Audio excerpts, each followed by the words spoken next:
यह वह समय था जब महिलाओं के साथ डिस्क्रिमिनेशन होना स्टार्ट हो गया और उनके अनुसार एक स्त्री की अपनी कोई इच्छा नहीं होती है। महिलाओं की इतनी खराब कंडीशन हो गया था कि तुलसीदास उस वक्त के समाज का उल्लेखन एक लाइन में करते हैं, यानी वह स्त्री जो वैदिक पीरियड में देवी थी वही समाज में अब पशु के साथ कंपेयर की जाती थी। पहले तो स्त्रियों को इन्वेडर से बचाने के लिए यह सब हुआ, लेकिन आज जो घर में इन्वेडर्स बनकर बैठे हैं उनका क्या, यानी एक स्त्री बाहर से ज्यादा घर में अनसेफ है। आप इतिहास के पन्नों को जब पलट कर देखेंगे और पता करना चाहेंगे कि महिलाएं और पुरुष में से किसे ज्यादा एक्सप्लॉइट किया गया, आप उत्तर में महिलाओं को पाएंगे। इन्हें सोशली, फिजिकली, मेंटली और कल्चरली इतना पीछे किया गया कि आज भी महिलाएं कुछ बड़ा सोच ही नहीं पाती हैं।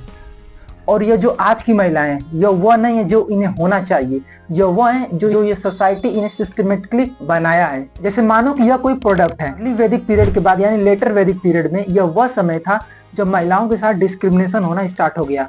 यहाँ पर एक बात बता दूं, मैं जो भी कुछ बता रहा हूँ ये अपने मन से नहीं बता रहा हूँ, लिंक डिस्क्रिप्शन में आप खुद वेरीफाई कर लीजिएगा। अब टॉपिक को वापस आते हैं। लेटर वैदिक पीरियड के बाद मिडवल इंडिया में यह वह समय था जो महिलाओं के लिए बिल्कुल सही नहीं था। इसे महिलाओं के लिए डार्क एज भी कहा गया। मिडवल इंडिया के दौरान मुस्लिम इन्वेडर्स इंडिया में आते हैं और साथ में अपना कल्चर भी लाते हैं। उन इन्वेडर्स के अनुसार एक स्त्री पिता, भाई और पति की संपत्ति मानी जाती थी और उनके अनुसार एक स्त्री की अपनी कोई इच्छा नहीं होती है। और यही विचारधारा इंडियन सोसाइटी में भी फैलने लगा, भारतीय मनों को भी अपने वश में करने लगा और इंडियन सोसाइटी में भी स्त्री को उनके तरह ट्रीट करना स्टार्ट कर दिया गया।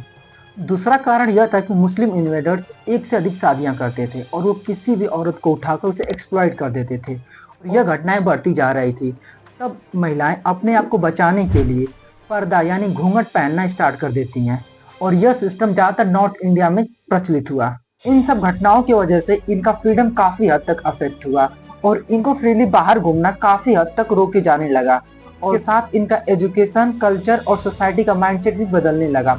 अब लोग स्त्रियों को एक बर्डन की तरह देखने लगे क्योंकि इनको कंपेयर टू बॉयज इनको एक्स्ट्रा केयर की जरूरत पड़ता था और इनको इन्वेडर्स भी बचाना पड़ता था। और यह सब चीजें भारत में स्त्रियों के लिए कई क्रूर प्रथाएं को जन्म देती हैं, जैसे कि सती प्रथा, चाइल्ड मैरिज, जौहर, रिस्ट्रिक्शन ऑन विडो रीमैरिज, पर्दा सिस्टम।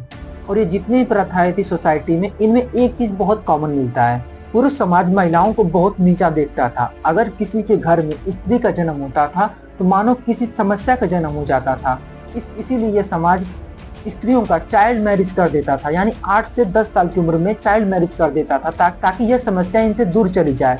और अगर किसी स्त्री का पति मर जाता था तो ये लोग सती प्रथा के थ्रू उसे मार देते थे और कहते थे कि स्वर्ग में जाएंगे। महिलाओं की इतनी खराब कंडीशन हो गया था कि तुलसीदास उस वक्त के समाज का उल्लेखन एक लाइन में करते हैं, ढोल गवार, शूद्र, पशु नारी, यह सब ताड़ने की अधिकारी। आप समझ सकते हैं कि उस वक्त के समाज में कैसे स्टेटमेंट चलता था, यानी वह स्त्री जो वैदिक पीरियड में देवी थी वही समाज में अब पशु के साथ कंपेयर की जाती थी। इसके बाद कई समाज सुधारक आए, ईश्वर चंद्र विद्यासागर, राजा राम मोहन रॉय, महात्मा ज्योतिराव फुले, महात्मा गांधी, डॉक्टर भीमराव अंबेडकर और भी कई लोग थे जो इन प्रथाओं को बंद कराया। लेकिन आज भी भारत में महिलाओं के हालात ठीक नहीं है। पहले तो स्त्रियों को इन्वेडर से बचाने के लिए यह सब हुआ, लेकिन आज जो घर में इन्वेडर्स बनकर बैठे हैं उनका क्या।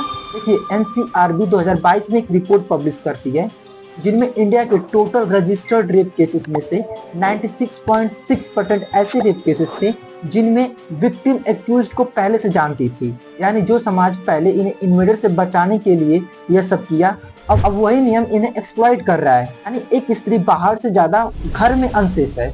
यह सिर्फ ऑफिशियल डाटा है, अनऑफिशियल पता नहीं है कितना होगा। कई सारे रिपोर्ट्स ये भी कहते हैं कि इंडिया में सिर्फ 1% रेप केसेस रजिस्टर्ड होते हैं, बाकी 90 to 99% रेप केसेस ऐसे होते हैं जो रजिस्टर किए ही नहीं जाते हैं। अब मानो या ना मानो, इंडिया में आज भी लड़कियों को एक बोझ की तरह समझा जाता है। इसीलिए पिछले 20 सालों में इंडिया में करीबन 10 मिलियन यानी अप्रॉक्स 1 करोड़ लड़कियों को सिर्फ इसलिए मार दिया गया क्योंकि वो लड़की थी, उनका सेलेक्टिव अबॉर्शन कराया गया था। और ये अबॉर्शन का डाटा 2006 का है, लेकिन आज भी यह संख्या काफी ज्यादा है।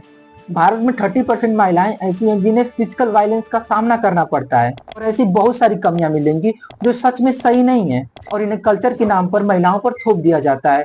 जैसे कि पर्दा सिस्टम, जो कि उस वक्त इन्वेडर से बचने के लिए था, लेकिन आज भी ये चीज चल रहा है अभी तक। बाकी वीडियो को शेयर कर सकते हैं। Thanks for watching.